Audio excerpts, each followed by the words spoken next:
Good evening. I now call to order the special meeting of the City of West Sacramento Transportation, Mobility, and Infrastructure Commission for January 27th, 2020.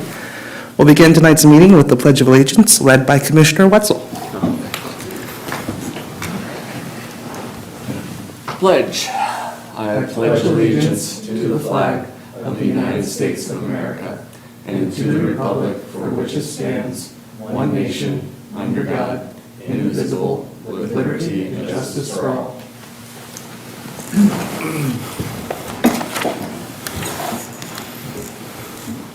Thank you. We now turn to General Administration Function, Part 1 of the agenda. Item 1A, consideration of selection of chair and vice chair. Members of the commission at this time, would anyone like to make a nomination for chair for the upcoming year? I nominate Alex for chair again. Second.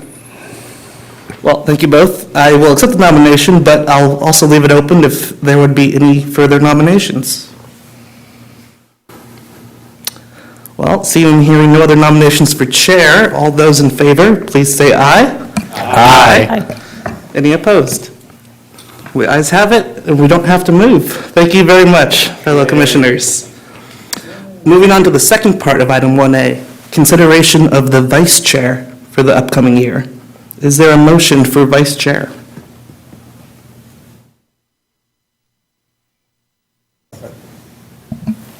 I'd like to nominate myself for vice chair.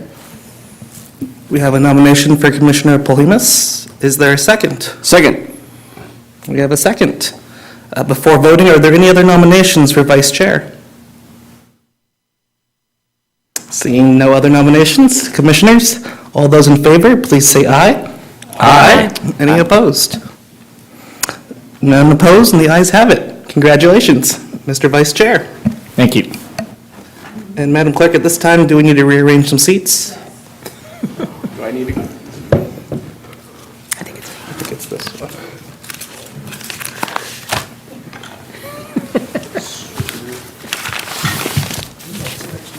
You got my foot.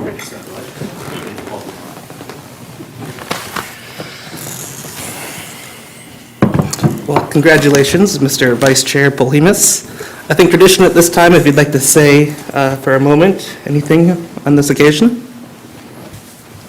No, just it's been a pleasure serving on this commission for the past year, and I look forward to providing some thoughtful comments and considerations on upcoming agenda items into 2020.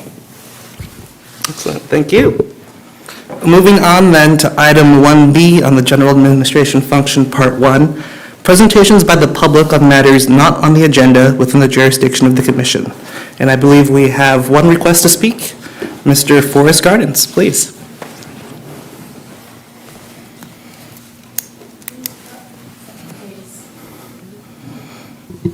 Got it. I've had a couple of times to use this once before. And finding the button's always a trick. Thank you. Hi, thanks for letting me come up and speak tonight. I help moderate a community board, social online discussion where the topic of potholes comes up an awful lot, and it's just an ongoing issue. And I did some research, and it looked like last year that potholes was an issue. And the city wasn't coming out or didn't want to repair the potholes because they were afraid that the asphalt in the winter months wouldn't seal as well. But we're seeing that some work is being done this year, and I was a little bit confused why we couldn't get asphalt last year, but we can this year. And then it kind of got me scratching my head wondering if it had to do with it being an election year or not. The other part was, how are you guys handling the pothole issue? I know that West Sac Connect allows you folks to, or the city to hone in on those spots that have the potholes. But are you guys monitoring social media at all for folks that are complaining about that sort of thing? And I understand that some of you guys are also on social media, and instead of asking folks to review the meeting minutes, I thought maybe there'd be more of a active role in helping answer those questions, if that's appropriate for folks here to get, I don't know, what's the cliche, rubber on the road when it comes to answering some of those questions from the public. I don't know why potholes are such a big issue, especially on some of the roads where there's large trucks that are just tearing it up. And I think what another issue is that there's more development, we're laying more roads, but we're not taking care of the roads that we have now. That seems to be another bone of contention with those types of things. Anyway, I don't know if you guys can comment on that today, but if you guys are making any recommendations to the city council regarding potholes, I'd love to hear it. Well, thank you, Mr. Gardens. I believe city rules prohibit the commissioners from commenting on items at this time, but I would ask if staff is able to provide any comment, and if not, perhaps we can schedule Mr. Gardens' concerns as an agenda item for our next meeting. Sure. As the commission had received a report last year, we do have the West Sacramento Connect that is available to all residents. The residents are invited to provide comments to the city on locations of potholes or any road repair and maintenance issues that there are. Those are all tracked. The city responds typically within 3 days to resident requests for potholes. Typically, the request is replied to by a city staff member and then forwarded to the appropriate department. In this case would be the Public Works Maintenance Division. That division then identifies the pothole area, and then depending on the severity of the pothole, will schedule that for maintenance. However, as the resident pointed out, during winter months, it is a little bit different because it's a little bit difficult to properly seal asphalt when the temperature is below what it should be. So the other thing to take into consideration is whether or not a road is actually going to be fully repaired or fully resurfaced or reconstructed. In this case, like Jefferson, for instance, in West Capitol, we have a project that's going to be moving forward relatively soon, and we're currently in engineering design to completely repair and rehab the intersection of Jefferson and West Capitol and a large stretch of West Capitol all the way down beyond Harbor. So in those cases, going out and doing short-term patches when we're about to rip it up doesn't make economic sense. So we try to take that into consideration just for the purpose of being considerate of taxpayer dollars. But typically, our maintenance division responds as quickly as possible to pothole repair requests. Thank you, Mr. McCoy. Just not commenting or adding commentary to that, but this, just for the record, this was discussed at our December 4th meeting. It was item agenda 4 for anybody who wants to go back and read the minutes. Thank you, Commissioner Love. And thank you, Mr. Gardens, for attending the public hearing tonight. Seeing no other public comments, moving on to item 1C, Commissioner Communications. Commissioners, are there any communications at this time? Seeing none, moving on then to the consent agenda, which tonight consists of one item, approval of the minutes. Is there a motion regarding the consent agenda?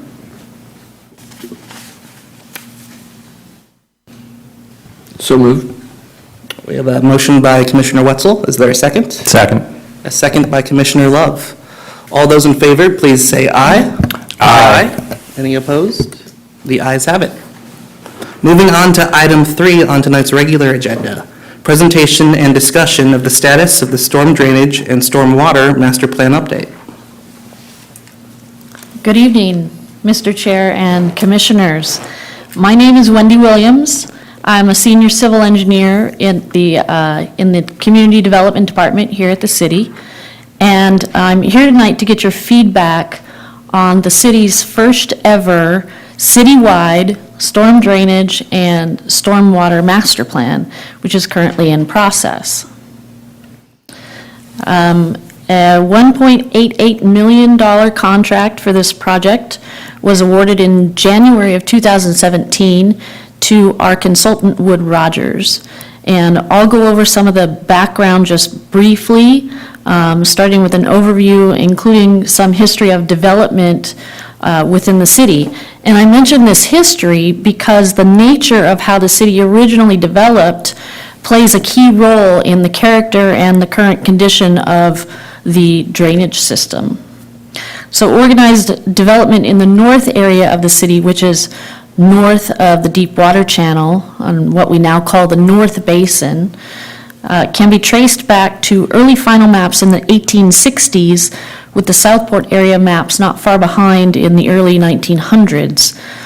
Early expansion in the north area typically consisted of traditional subdivisions with paved roadways, curbs, and gutters, whereas development in Southport, now called the South Basin, generally retained its agricultural roots by opting for more rural roadways and ditches and canals for both drainage and agricultural irrigation. At the time of the city's incorporation in 1987, the majority of the North Basin was largely developed with mostly residential subdivisions and small to medium-sized commercial centers, whereas the South Basin was largely undeveloped and consisted of continuing agricultural and ranch uses and larger home sites. That being the case, the city adopted its first Southport Drainage Master Plan in 1995 to guide development and pay for drainage facilities in the South Basin. The North and South Basins are modeled separately since they are hydraulically separated from each other. Also, we only looked at pipes which are 21 inches in diameter and larger in order to keep the project within budget and timeline. However, that parameter should still adequately represent the trunk drainage system of the city. And although we didn't model down to the drain inlet level, that information can be added into the models in the future as a refinement. One other complication of the internal drainage system is the segmented ownership and maintenance of the different facilities. As noted on this slide, our drainage system partners include 2 reclamation districts, Caltrans, the school district, and 1 homeowners association. The northern area, noted as RD 811, was a former reclamation district that was dissolved in 2010. That area is now called Maintenance Area 4, and it's maintained by the city. The most significant point here is that all these facilities, regardless of who owns or maintains them, are so intimately integrated into the overall system that if one facility doesn't work, it affects everyone. So with that in mind, this project includes a review and condition assessment of some major non-city facilities. Come on. Current hydrology, which are rainfall standards, are old, around 1992, but a good portion of the South Basin facilities were designed and constructed based on those standards. Yolo County updated its drainage plan in 2009 and defined expected rainfall generated from records in, around, and just outside of Yolo County. And that updated master plan, our updated master plan, will use the 2009 Yolo County rainfall assumptions due to their direct applicability to the city and their more recent data. However, we need to be aware that the 2009 hydrology data includes 10 to 14% more volume for the 100-year, 24-hour design storm, which is the basis for modeling. It's 10% more for the South Basin and 14% more in the North Basin over and above the 1992 standards. This is not necessarily in the staff report, but I wanted to give you a little more background on why we would be concerned about imperviousness assumptions. This particular graphic demonstrates that and defines hydromodification, which is the change in runoff characteristics between pre-development and post-development. The relative sizes of the blue arrows indicate the quantity and flow direction of surface runoff, infiltration, and groundwater recharge. The underlying concept here is that that as impervious surfaces such as rooftops, parking lots, sidewalks are constructed on the land, less water infiltrates and more runs off. The other way. Come on. So the amount of runoff is directly impacted by the amount of impermeable surfaces, such as rooftops, roadways, sidewalks, parking lot areas. And typically, we assume a correlation between a particular land use and a lumped impervious percentage that accounts for the anticipated impervious surface on a gross acre basis. The current city standard specifications define the imperviousness percentages for low and medium density land uses at 30% and 40% respectively. This means during design, low density land use areas should be assumed to include 30% impervious area. For the existing condition modeling, our consultant conducted a desktop analysis of several representative areas of low and medium density land use to check the constructed condition against published values. And we found that the imperviousness percentages for all areas sampled were higher than the published values of 30% for low and 40% for medium density land use.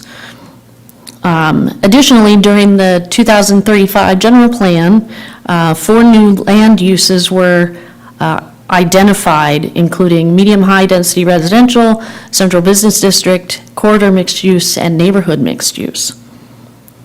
Since those are new land uses, there has never been an imperviousness percentage assigned for those 4. At the April 17, 2019 City Council meeting, City Council agreed with staff's recommendation to increase the low and medium density percentages by 25% to 55% and 65% respectively, and to add the imperviousness percentages for the new land uses as shown. So before we discuss the actual types of drainage projects that we could undertake to improve the drainage conditions, I want to point out some overarching considerations. First, all projects within each shed work together to prevent flooding. Therefore, changing one project will likely affect another.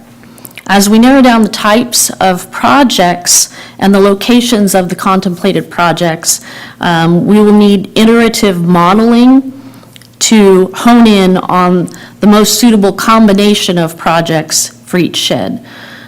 Secondly, we need to be mindful of the order in which we construct those drainage projects.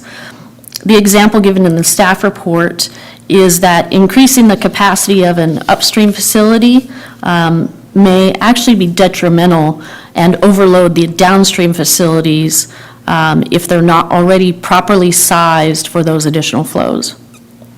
So projects should typically be completed from downstream to upstream to avoid making downstream conditions worse.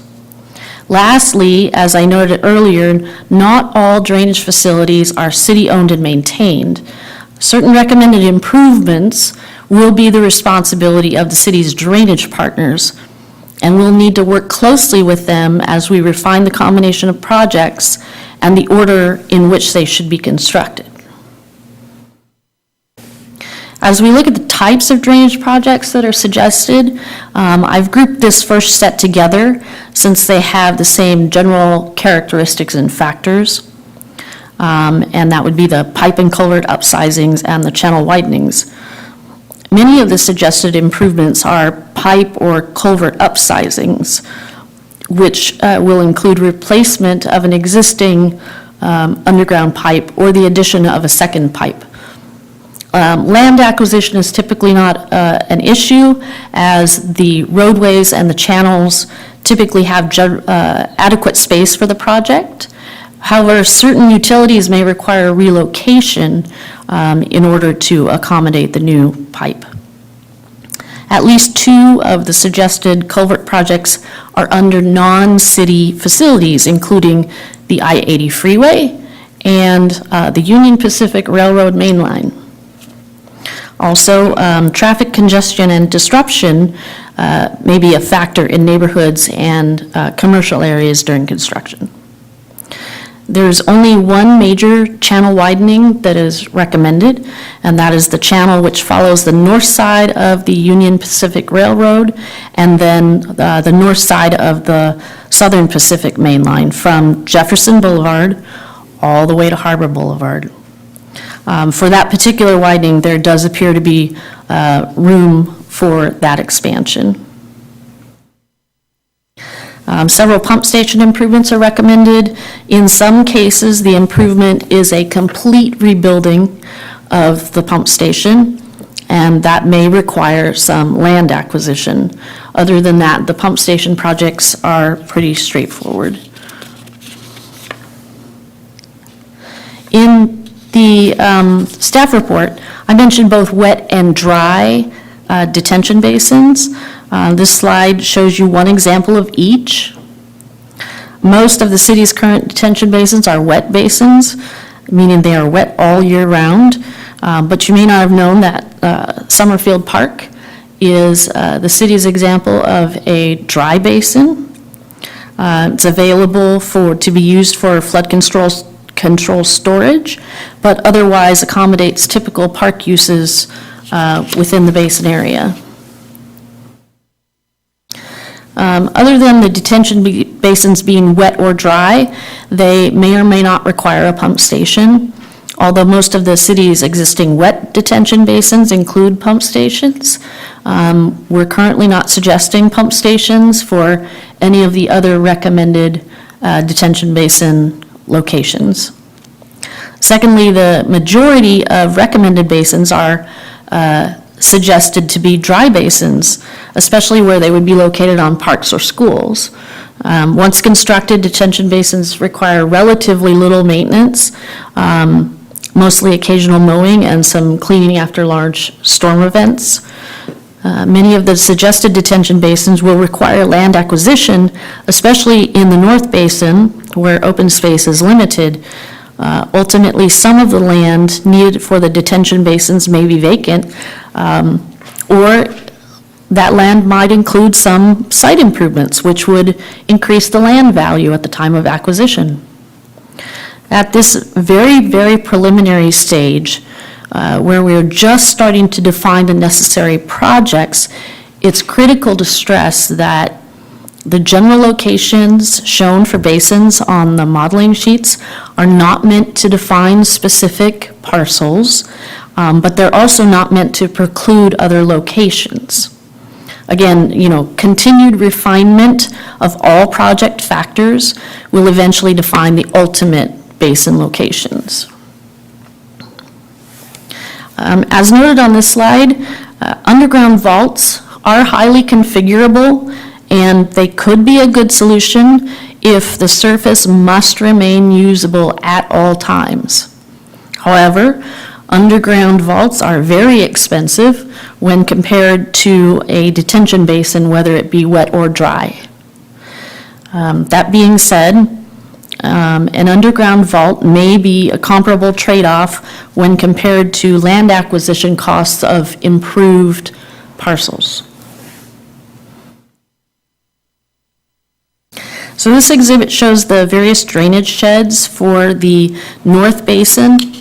As you can see, the causeway and racetrack shed, which is that light color in the middle of the slide, that's the largest shed in the North Basin. The RD-811 and RD-537 shed, which is just north of that in kind of the reddish color, that's the second largest. And given the sheer size of those two sheds, it's understandable that the majority of the projects that are recommended in the modeling are within those two sheds. There's also a couple of important projects noted for the Deerwood and Lock shed, which is that brown color down at the bottom of there. One caveat here, Even though we don't list specific improvements for the other sheds at this time, there still may be projects required in those sheds. For instance, backup emergency power will be a recommendation for every pump station within the city. So the next several slides that I have in here are the same ones that are in your staff report as the exhibits. I won't go into each one individually, but I can answer questions that you might have on them at the end. I do want to point out the colored dots which show up on every exhibit, such as this one. The colored dots indicate the predicted flooding depths for the existing condition during a 100-year, 24-hour design storm. Blue and green dots represent no flooding or minimal flooding within the rights-of-way only, and yellow dots show areas that might flood up to 1.6 feet. Areas with orange and red dots may experience significant flooding, and those are the areas that we will focus on as we discuss how to mitigate potential flooding solutions, situations.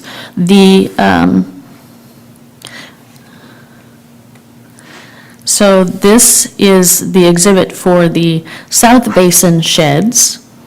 In general, the South Basin is in fairly good shape, primarily because of the majority of the infrastructure is newer and has been planned through the Southport Drainage Master Plan to meet the needs of development as it progresses.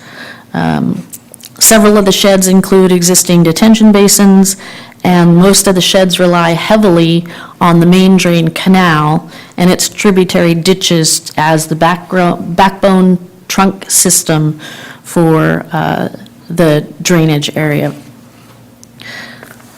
As with the North Basin, I do have the South Basin exhibits, and I can answer any questions for you on those if you have them. This is a condensed version of the table that's in your staff report, in which I combined the pipe and culvert upsizing and channel expansion columns. It's important to remember here, again, this is a very preliminary estimate of the suggested projects to mitigate potential flooding for the existing condition. This estimate includes the most affordable option for each shed, although that may not be the ultimate combination of the projects chosen. Land acquisition costs have been estimated, but those costs are also highly variable.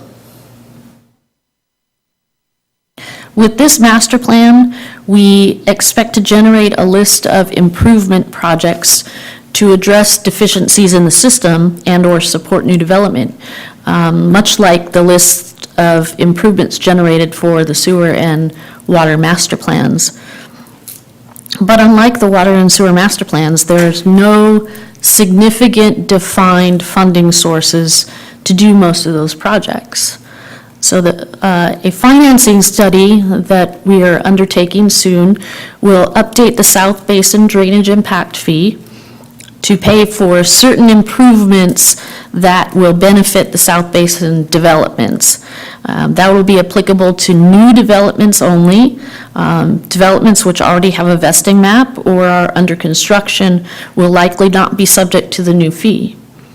The financing study will also look at the entire project list of improvements, other than those to be paid through the South Basin impact fees, and recommend some options to fund those improvements as well as ongoing O&M. So I know I've thrown a lot at you, but here's a list of the items that we are seeking your input on. That would be any comments you have on the various types of drainage projects or facilities, anything about the detention basins versus underground vaults, or detention basins on improved parcels versus other types of projects. Any comments or input on funding sources and any other questions you might have on the drainage system or the report itself. So I'd be happy to answer any questions you might have.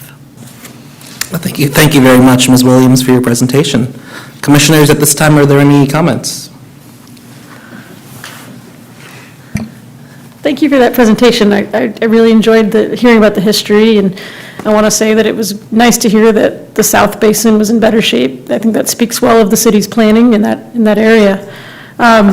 You've requested some comments on these particular topics, so I guess maybe I'll start there. I like the idea of a detention basin because it's passive, it doesn't require a lot of maintenance, and it might not even, you talked about having to do downstream improvements first before upstream improvements, and I wonder if that's even true of a detention basin, or if that could be something that could be built concurrently in all parts of the city if there was concern about an upstream portion of the city having a serious flood risk. So a detention basin may function upstream. You would still need to look at downstream consequences potentially, but the detention basins of any of the projects, the detention basins may work without doing downstream improvements first. Yeah, that was my sense too. So that's a nice pathway if the city feels like it needs to improve more than one area at the same time or has a priority. Would constructing these detention basins, it seems to me like it would be some sort of excavation of existing parks and fields. Is that what am I reading that correctly? It depends on the specific parcels that are chosen for the detention basin. Again, there's some vacant land, especially in the North Basin, but a lot of the land that we may need to use for detention may already have improvements on it. So in those cases, either way, there would be some excavation. Right, okay. I guess the other reason I like it is in some parts of this document that you sent to us, there were some options between detention basins and pumps and whatnot. And one of the other things I like about that is, again, it's passive. I would be concerned about pumps and potential power outages during a serious storm event. And so are there provisions for the pumps to have backup power on site? How Yeah, does that work? that's one of the items that will be in the recommended improvements for all pump stations to have emergency backup power, Okay. Which they do not all currently have. Okay. Are there potentially any issues in existing parklands with it being soggier than it normally is and impacting current use? That is one concern, especially from the Parks Department or the school district, that even if we can design a detention basin that would only be wet, say, on a 5-year storm, and then get that water out as soon as possible, it still may be a little too soggy for certain types of play for a certain amount of time. And that's really hard to quantify. Yeah. But that's the main concern from parks and schools. Okay. I don't want to hog the microphone, so. You got a question? Keep going. All right. I'll go away from detention. Oh, here, one more question about detention basins. Is there potential to require new developments even in the north? I know there's a few new developments happening in the North Basin, maybe not as many, but are there any discussion about requiring new developments to build their own detention basins as part of the development?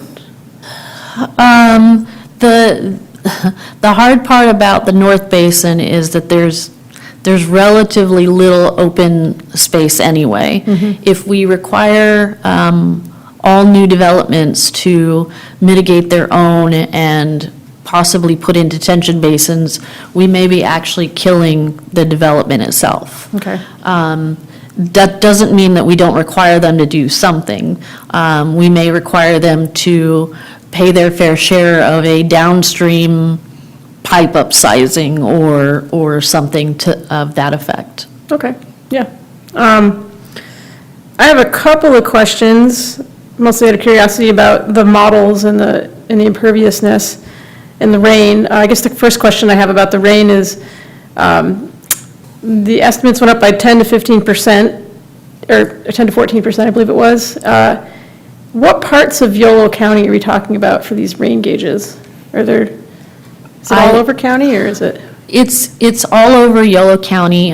There were a couple of rain gauges that they chose that were just outside of Yolo County.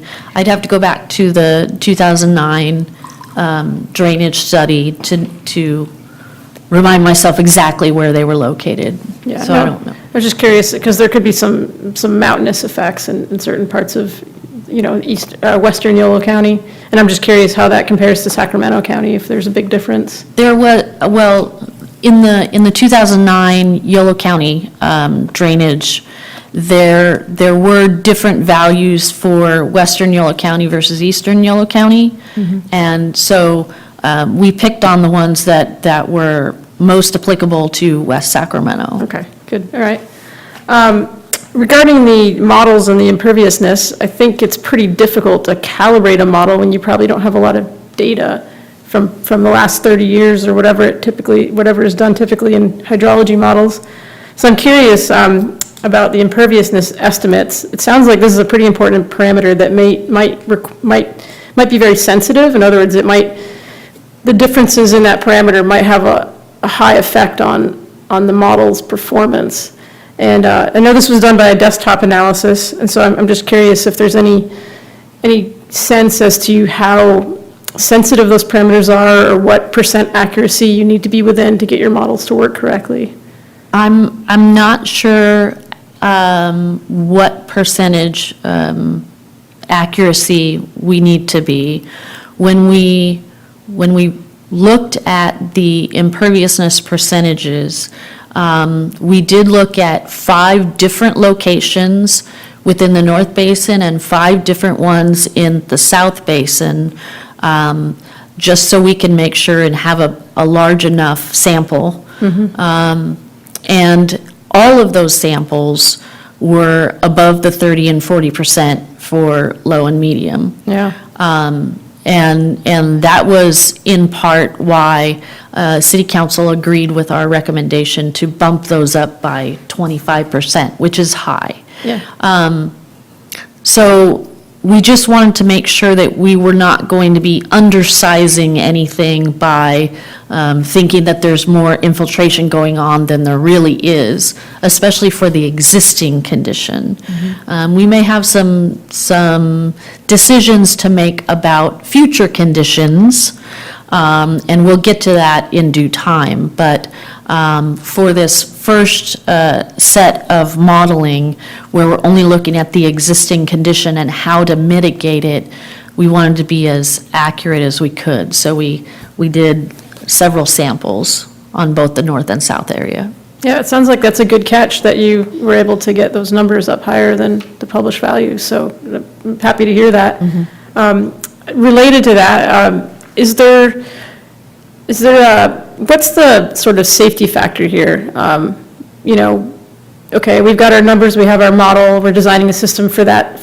Do we upsize it by 10% because maybe we got our numbers wrong, or maybe there's more leaf litter, maybe you have a storm in the fall when there's a bunch of leaves in the drain pipes or anything like that? Is there a safety factor on this whole system? Well, we don't design based on maintenance functions. We still need to do our maintenance. I think the safety factor is that we're continually adding information into the model and changing the different types of projects up and downstream to come up with the right combination of projects. I would think, I would say that detention basins are a little more forgiving than pipes. You know, there's a little more, there's freeboard that's designed into every detention basin, whereas that's not always the case with a pipe. For that reason, I do like the detention basins as well. Okay, I think that's all I've got right now, so thank you very much. Thank you, Commissioner Zimmer. Other commissioners, are there any comments? Commissioner Love. Yeah, I have a couple of questions. Throughout the staff report, I see, and we talk a lot, reference regarding a 100-year, 24-hour storm. And as I recall, the USGS defines that basically as a storm that has a 1% chance, 1 in 100, of happening. As things like climate change modeling updates, does the 100-year storm update the percentage of, or the size of, or the data that's used to model against? The 100-year storm is based on the parameters that we put into it. So the rainfall makes a difference, the imperviousness makes a difference. So it's very specific to the model that you set up. So if any of those parameters would change, then that would change the 100-year storm, and therefore change the flows that come out of the 100-year storm, which then changes the amount of storage you need or the amount of conveyance you need, changes your projects. Yeah. Can you talk a little bit about how the metrics were decided upon for what the 100-year storm is defined as?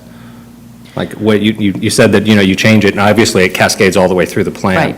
I'm just curious how the modeling was selected. I mean, it talks a little bit about looking at past rainfalls and 2009 data, and I know that the plan for, I think it was the North Basin, was last updated comprehensively in 2001. And if you're doing a data modeling in 2009, you might not be looking at data that's, like right now, if we're looking at data that's 11 years old, I'm curious how old the data was they looked at in 2009. And so I'm a little curious about how the data to surmise what the 100-year flood plan or 100-year storm looks like, how we arrived at those numbers. So the hydrology isn't necessarily updated yearly. And typically, we don't use a year at a time anyway. We go back and we look at the last 10, 15 plus years so that we can get an average of what the rainfall was. And we're not narrowing it down to a very wet year or a very dry year. We can average that out. And so back in 2009, I'd have to go back and review the report, but I think they were looking at a 10 to 12 year span from four or 5 years before that, back another 10, 12 years. I have no doubt that the hydrology data will be updated again in the next 5, 6, 7 years. The beauty of the modeling that we've started is that we can then use that updated hydrology and check the improvements that we've already done or the improvements that we have in the pipeline to make sure that our system will still work with that. Okay. So have we looked at, first of all, do we know how far back data we have to look at? I'm more curious about the sort of, in a grander scheme, the averages in and around West Sacramento and how they may or may not have changed over the last whatever data sets we have and whether that's being included in this modeling. Again, I'd have to go back to the 2009 and see what their information was based on and get you an update on that. Okay. That was all I had. Thank you. Are there other comments or questions from the commission? Well, I just have a few comments then. I note in the beginning of your presentation that you talk about some of the other actors within the city who own property, Caltrans, the reclamation districts, the school district, and I'm familiar that there's some passionate conversation right now in our community about the city incorporating those reclamation districts. How common is it for a city to have so many different entities within it? And does it make a difference in terms of whether the city owns or controls certain properties it doesn't currently control in terms of options and funding options for these plans? I don't know how prevalent it is in other communities to have multiple owners and operators of various facilities. I know that it can happen for water. You can have a separate water district where, you share facilities. To me, it's more important in a drainage type of facility that the partners work together. Because a drop of water doesn't care whether it starts off in one person's, area and goes through somebody else's pipe and ends up in somebody else's ditch. And so it'll be very, very important that all of our drainage partners work together. Funding may be an issue between the partners, and maybe there's things we can do about that, or combined projects that we could help with that. Either way, I think that's going to be one thing that we will definitely need to work through, and it may be painful, but we'll have to do it so that we can mitigate for any potential flooding. Certainly. And of the various options, I agree with much of what Commissioner Zimmer said. I think the drainage basins make a lot of sense as a very practical, multi-use way of capturing this drainage. I live near the wet basins, near the Stonegate Gateway area, and I had no idea that Summerfield Park was a dry basin. And so I wonder, in your opinion, is there a difference in cost and a difference in funding possibilities between a dry basin and a wet basin? Or are they relatively similar? Absolutely. I think they're, because of the multi-use benefit of dry basins, there are much more funding solutions potentially. There's not necessarily a lot of grants out there for purely drainage-related projects, but if you pair drainage projects with other multi-use benefits like a park project, for instance, there are certainly grant opportunities out there for park projects. So that may be one source of funding that's available, but you wouldn't get that with a wet basin. Even if I sometimes see people fishing at the wet basin over by Lake Washington, but it doesn't sound like that qualifies for recreation funding purposes. It does qualify for recreational purposes. It's just a lot easier to see and define the recreational purposes if you say you're using it for active recreation of soccer or a play area, a grassy play area, that kind of thing. I noticed on page 5 of the staff report, towards the bottom, it talks about a couple different financing options, some of it being either a EIFD structure or Measure D, or Measures K, V, E, and/or N. And I was wondering if you could go into some detail about how likely it is that these projects would qualify for funding under the various measures, and whether there are any restrictions. Some would only apply for recreation purposes, some would be better fitted for culverts and pipes versus basins. I don't have a lot of information at this time on which of the measures might be more likely to be used. What I can say is that the financing study that we are getting ready to kick off That's one of the things that that particular study will look at, is all of the funding options, including not only the city measures that could possibly be used, but also any outside funding that might be available. Well, I also note on the staff report on page 2, it looks like it's a very aggressive upcoming schedule in the next few months, a lot of project updates and workshops, so I look forward to hearing more about that in the future. Yeah. I know at this moment, the staff's recommended action is simply to hear comments and or direction from the commission. So the main comment I would give is echoing Commissioner Zimmer. I think detention basins would be a great way of doing this. Are there any other comments or direction from the commission? Thank you. I had a question on capacity-wise for the detention basin versus underground facilities. Is there any difference of capacity of what, like, scale each could be built at? No, not really. It's, there's more of an economic balance than there is a physical capacity balance.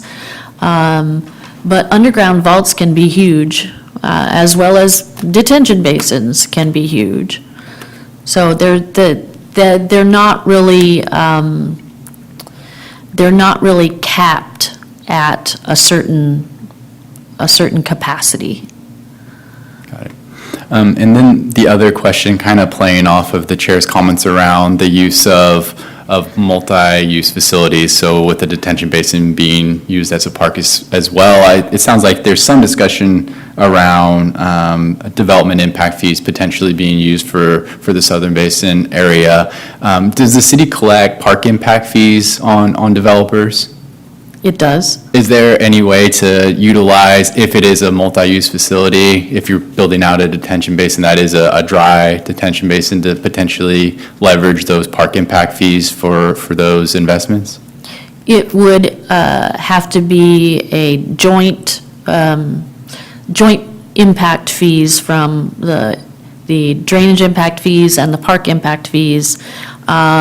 And again, it would only apply to new developments in Southport that are doing combined basins in that manner. So we haven't really fleshed that out or discussed that fully with the Parks Department, but that will be one of the things that's discussed in the financing study. Understood. Thank you. Thank you, Commissioner Parker. Any further comments from the commission? Commissioner Love? Yeah, I have another question, I'm sorry. Is there any insight as to why that city in Virginia that you had on your slide went with underground vaults as opposed to something else? That was one that I found that gave you a good picture of the underground and what the surface was going to be. And so there wasn't a lot of other information about why they picked that versus any other facility. Okay, one of the things that kind of stood out was that it seems that there's an emphasis on how much more expensive underground vaults are. And small government, small cities typically have smaller budgets and smaller access to funds. And so I'd be curious to know why or how or what the value add is for the extra money spent on underground vaults versus something like a multi-use. Well, like I said, the only, because the difference in cost is so great between, say, a typical detention basin, whether it's wet or dry, versus an underground vault,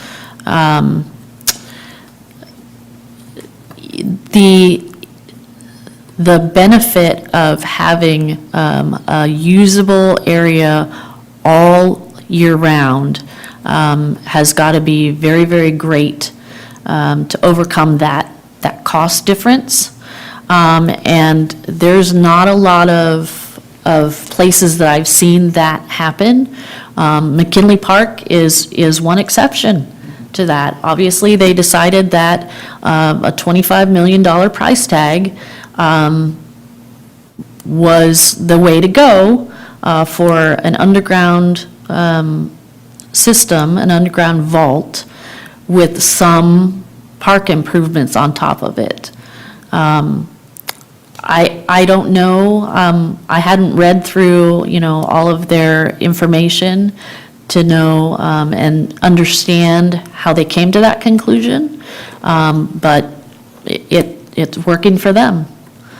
Would it be, a logical leap and a generalization to say that perhaps in a more urban environment where you've got a lot more population density and whatnot, something like the price tag might fit Yes. the benefits might fit the price tag because of you don't have the space, like in the North Basin where we have limited space, where something like that might make in long-term economic sense because of land development, land costs, residential costs and so forth versus, a recessed soccer field that's part-time, flood control. Yeah. Okay, cool. Thank you. Any further comments or questions? I think the cities of Sacramento, the McKinley Park project is, the way it is because it's also a combined sewer system. So It is. you don't want the mix of stormwater and sewage in a detention basin probably. I'm sure that was an overarching consideration. Any further questions or comments? I'll see none. Thank you very much, Ms. Williams, for your report. You're welcome. Moving on to General Administration Function Part 2 on the agenda. Item 4A, the Transportation, Mobility, and Infrastructure Commission calendar. The next regular meeting of the Transportation, Mobility, and Infrastructure Commission is scheduled for March 2nd, 2020. Is that correct, Madam Clerk? Yes. That's incidentally my birthday. All right. Moving on then to item 4B, reports from city staff. Mr. Chair, members of the commission, we have already had a very active start to the year in the transportation group. I'm going to be bringing a number of items to you between March and our meeting in May. We've had a lot of progress with a car sharing company with regard to bringing car sharing to West Sacramento. So I am going to be bringing an item most likely to the March meeting with a few more details on that. In addition to that, we've had a lot of movement happening on the downtown riverfront streetcar, and we are probably going to be bringing in May an update on that project to the commission as well. We may need to schedule a special meeting in April. I'm putting May in front of that because right now we are working with the city of Sacramento on cooperative agreements for both the I Street Bridge Replacement Project and the I Street Bridge Debt Conversion for Active Transportation Project. So both of those projects, the city of West Sacramento is looking to merge the cooperative agreements into one agenda item for the city council to consider. City of Sacramento has asked for additional time today in order to work on the preparation of those documents with us. So we originally were scheduling that for the March meeting, but that's most likely going to be pushed back. And because we are looking to go to city council in April, we may have to schedule an early April meeting, but I will be in cooperation with Jennifer Schmidt, and if we do need to schedule that meeting, we'll let the commissioners know well in advance.